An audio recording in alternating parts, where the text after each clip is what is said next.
एकत्र येण्याची चर्चा गेल्या काही दिवसांपासून सुरू आहे. अद्याप दोन्हीकडून युती संदर्भात काही ठोस निर्णय घेण्यात आलेला नाही. अशातच आमदार आदित्य ठाकरेंनी मोठं विधान केलं. महाराष्ट्र हितासाठी जे सोबत येतील आम्ही त्यांच्या सोबत राहू असं आदित्य ठाकरेंनी म्हटलं. आमचं राजकारण सेटिंगचं नाही तर स्वच्छ मनानं एकत्र यायचा विचार आम्ही करत असल्याचं आदित्य ठाकरे यांनी म्हटलंय.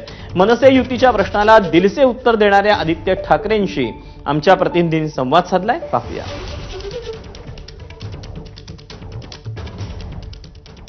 एक आहे की उद्धव साहेबांनी प्रतिसाद दिला होता आणि महाराष्ट्र हितासाठी जे कोणी सोबत येतील साफ मनाने येतील त्यांना आम्ही पुढे घेऊन चालायला तयार होते. उद्धव साहेबांनी सांगितलं होतं 7 प्रतिसाद टाळी दुसरी टाळी हे सगळं चालू असतं, पण आम्ही महाराष्ट्र हिताचं बोलतोय, कुठेही सेटिंगचं राजकारण करणार नाही. आम्ही स्वच्छ दिलाने पुढे येतोय. जे कोणी आमच्या सोबत येतील त्यांना घेऊन पुढे चालू आम्ही. मी कुठच्या एका पक्षाबद्दल बोलत नाही. बातमी नवी मुंबईकरांसाठी अतिशय महत्वाची. पनवेल कळंबोलीच्या दरम्यान आज रात्री ब्लॉक घेण्यात येतोय. कळंबोली रेल्वे उड्डाण पुलावर